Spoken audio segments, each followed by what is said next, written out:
തൊടുപുഴയിൽ രാസലഹരിയുമായി ഡിവൈഎഫ്ഐ നേതാവ് ഉൾപ്പെടെ 4 പേർ പിടിയിൽ. ഡിവൈഎഫ്ഐ തെക്കുംഭാഗം മേഖലാ സെക്രട്ടറിയും ബ്ലോക്ക് കമ്മിറ്റി അംഗവുമായ ടി.എസ്. ഷിയാസും സുഹൃത്തുക്കളായ ആഷിഖ്, നിഹാൻ, ആർഷിദ് എന്നിവരുമാണ് പിടിയിലായിട്ടുള്ളത്. പ്രതികളിൽ നിന്ന് 18 ഗ്രാം MDMAയും 10 ഗ്രാം ഹൈബ്രിഡ് കഞ്ചാവും കണ്ടെടുത്തു. തൊടുപുഴ ബ്ലോക്ക് പഞ്ചായത്തിലേക്ക് LDF സ്ഥാനാർത്ഥിയായി മത്സരിച്ചയാളാണ് ടി.എസ്. ഷിയാസ്. വാർത്തയായതിനു പിന്നാലെ ഷിയാസിനെ പുറത്താക്കിയത് ഡിവൈഎഫ്ഐ ജില്ലാ നേതൃത്വം അറിയിച്ചു.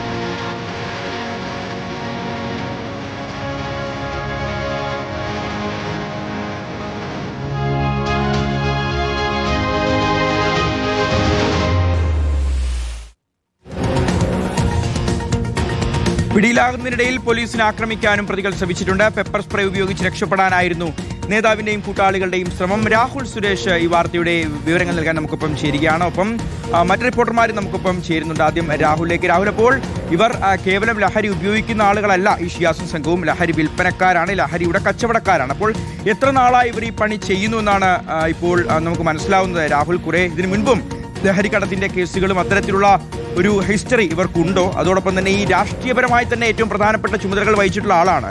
കഴിഞ്ഞ 10 വർഷം ഭരിച്ച സർക്കാരിന്റെ ഭാഗമായിട്ടുള്ള യുവജന സംഘടനയുടെ നേതാവാണ്. അപ്പോൾ ഈ രാഷ്ട്രീയ ബന്ധം ഇയാൾ ഈ ലഹരിക്കടത്തിന് ഉപയോഗിച്ചിട്ടുണ്ടോ? അങ്ങനെ പോലീസ് സംശയിക്കുന്നുണ്ടോ രാഹുൽ?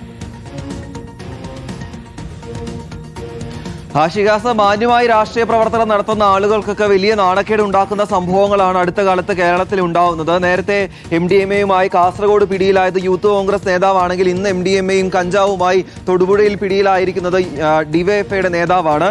ഡിവൈഎഫ്ഐയുടെ തെക്കുംഭാഗം മേഖലാ സെക്രട്ടറിയും ബ്ലോക്ക് കമ്മിറ്റി അംഗവുമായ ടി.എസ്. ഷിയാസും 3 സുഹൃത്തുക്കളും അടക്കം 4 പേരാണ് ഇന്ന് പോലീസിന്റെ പിടിയിലായിരിക്കുന്നത്. ഇവർ കഴിഞ്ഞ കുറെ കാലമായി പോലീസിന്റെ നിരീക്ഷണത്തിലായിരുന്നു എന്നാണ് പോലീസ് തന്നെ പറയുകയും ചെയ്യുന്നത്.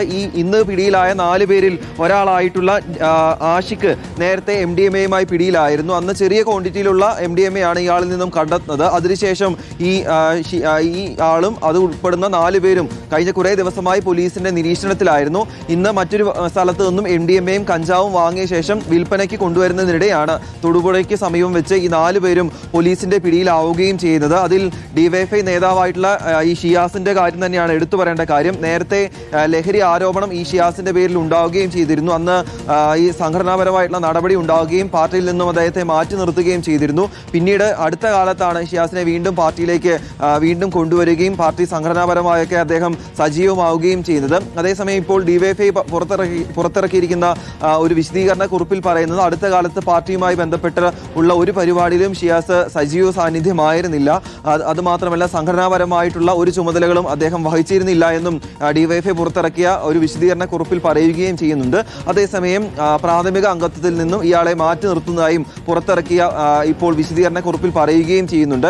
ഇന്ന് 4 പേരെയും പിടികൂടുന്നതിനിടെ ഈ പ്രതികളുടെ ഭാഗത്തുനിന്നും പോലീസിന് നേരെ പെപ്പർ സ്പ്രേ പ്രയോഗം ഉണ്ടാവുകയും ചെയ്തിരുന്നു എന്നാണ് പറയുന്നത്. അതേസമയം രാഷ്ട്രീയമായിട്ടുള്ള സ്വാധീനം ഈ ലഹരി കടത്തിന് ഉപയോഗിച്ചിട്ടുണ്ടോ എന്നതിൽ വിശദമായിട്ടുള്ള അന്വേഷണം നടത്തി വരികയാണ്. ഇന്ന് രാവിലെ ഇടുക്കി SP തൊടുപുഴയിൽ വാർത്താ സമ്മേളനം നടത്തിയിരുന്നു. മാധ്യമങ്ങളുടെ ചോദ്യം അത്തരത്തിൽ ഉണ്ടാവുകയും ചെയ്തു. അപ്പോൾ രാഷ്ട്രീയമായിട്ടുള്ള ഈ സ്വാധീനം ലഹരി കടത്തിന് ഉപയോഗിച്ചിട്ടുണ്ട് എന്നതിൽ വിശദമായിട്ടുള്ള അന്വേഷണം നടത്തിയാൽ മാത്രമാണ് ഒരു വ്യക്തത വരികയുള്ളൂ എന്നാണ് പറയുകയും ചെയ്യുന്നത്. എന്തായാലും ഈ പിടിയിലായിട്ടുള്ള ഡിവൈഎഫ്ഐ നേതാവ് അടുത്ത കാലത്ത് നടന്ന തദ്ദേശ തെരഞ്ഞെടുപ്പിൽ തൊടുപുഴ ബ്ലോക്കിൽ നിന്ന് ഉൾപ്പെടെ മത്സരിക്കുകയും പരാജയപ്പെടുകയും ചെയ്തിരുന്നു എന്നാണ് എടുത്തു പറയേണ്ട കാര്യം. എന്തായാലും കൂടുതൽ ആളുകൾ ഈ സംഭവവുമായി ബന്ധപ്പെട്ട് പിടിയിലാകും എന്ന് തന്നെയാണ് ഷിഹാസ് പോലീസ് വ്യക്തമാക്കുകയും ചെയ്യുന്നത്.